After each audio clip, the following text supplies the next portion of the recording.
দেখাতে মানা নাই, শোনাতে মানা নাই, দেখানোর গুণমান কিছুই তো জানা নাই। হায়ের মিডিয়া চলছে কি দিয়া, নেটে সব খোলা দুনিয়া, যা খুশি করা যায়, যা ইচ্ছা পড়া যায়, মরি তাই দেখিয়া শুনিয়া।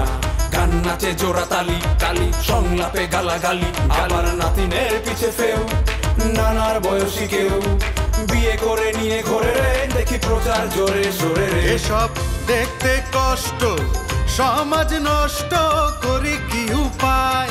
পরাণ বুঝি যায় রে আমার, পরাণ বুঝি যায়। তোরা বাতাস কর, বাতাস কর, বাতাস কর গায়ে, মাথায় পানি ঢাল তোরা, যা করার তাহা কইরা গেছে হলুদ মিডিয়ার ওরা, যা করার তাহা কইরা গেছে হলুদ মিডিয়ার ওরা।